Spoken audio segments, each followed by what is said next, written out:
Bienvenue dans le podcast d'Éric Boitel, je suis docteur en psychologie de la performance. Aujourd'hui, nous allons parler de Gordon Allport et de la personnalité. Alors la question de savoir si la personnalité est un facteur stable ou modifiable chez un individu, c'est un débat qui persiste dans le domaine de la psychologie.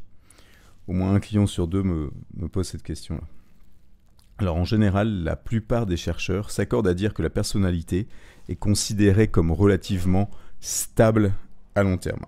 Cela signifie que les traits de personnalité fondamentaux d'une personne ont tendance à rester assez cohérents et prévisibles au fil du temps. Cependant, cela ne signifie pas que la personnalité est complètement figée ou immuable. Donc on ne peut pas mettre des gens dans des cases pour les 60 prochaines années. Des expériences de vie, des événements significatifs, des traitements thérapeutiques, des facteurs familiaux, des traumas, etc. peuvent influencer et modifier certains aspects de la personnalité d'un individu. Il est possible pour une personne de développer de nouveaux traits, de changer certaines caractéristiques de la personnalité et d'adopter un nouveau comportement ou des nouveaux comportements en fonction des circonstances.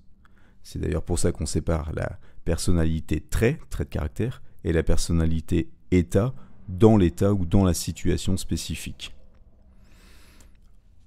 En résumé, bien que la personnalité soit souvent considérée comme relativement stable, elle n'est pas figée, et elle peut être modifiée dans certaines circonstances. L'équilibre entre la stabilité et la plasticité de la personnalité varie d'une personne à l'autre. Il y a donc des grandes différences interpersonnelles par rapport au changement de personnalité. Alors maintenant, je vous parle de Gordon Allport. C'est un psychologue américain qui est né en 1897 et il est décédé en 1967.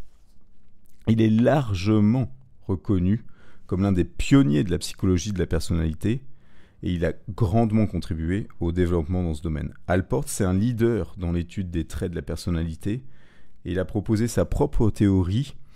Moi, ça m'a beaucoup plu, et j'ai beaucoup travaillé pendant mes études. Sa théorie, elle a une influence significative sur la psychologie moderne, et c'est bien de s'en rappeler de temps en temps. Alors, sa contribution à la recherche sur la personnalité, il a également fait d'autres choses, Allport. Notamment, il a fait beaucoup de recherches sur les préjugés et l'intolérance. Ainsi, il a eu des idées absolument novatrices en psychologie sociale. Il a occupé divers postes universitaires, écrit de nombreux ouvrages, et vraiment, il a façonné différentes théories de la personnalité, dont je vais essayer de vous donner quelques mots. Alors, il a proposé que chaque individu possède une organisation unique et spécifique de traits qui définissent la personnalité. Il a identifié 3 types de traits. Les traits cardinaux, qui sont les traits dominants qui définissent une personnalité, comme l'altruisme par exemple. Les traits centraux, qui sont des caractéristiques générales qui gouvernent le comportement dans de nombreuses situations, telles que la gentillesse par exemple, et les traits secondaires, qui sont des préférences, des attitudes moins évidentes, par exemple, aimer ou ne pas aimer telle nourriture. Allport a également souligné l'importance du concept de proprium, qui représente l'ensemble des caractéristiques les plus centrales et importantes d'une personne. Il a insisté sur le fait que le développement de la personnalité est un processus continu qui se produit tout au long de la vie d'un individu, et c'est influencé par des facteurs internes et externes. Je vais vous relire cette phrase parce que c'est important pour votre agentivité, votre capacité à agir sur vous, de comprendre que vous pouvez également agir sur votre personnalité. Donc, je relis. Allport a insisté sur le fait que le développement de la personnalité est un processus continu qui se produit tout au long de la vie d'un individu, et il est influencé par des facteurs internes et externes. Voilà, donc c'est vraiment important de le prendre en compte, et puis pour vous, pour vos enfants, etc. La personnalité, elle peut évoluer. Et tant qu'à faire, évoluer en bien.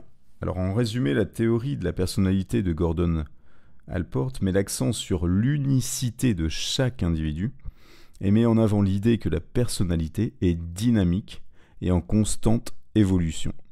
Donc ce qui est sûrement important de retenir pour vous dans le cadre de nos podcasts de formation à la psychologie, c'est qu'en agissant sur vous-même, donc vous pouvez réécouter le podcast sur l'agentivité, la vicariance, les différentes théories d'Albert Bandura, vous pouvez modifier, vous pouvez inférer sur votre personnalité.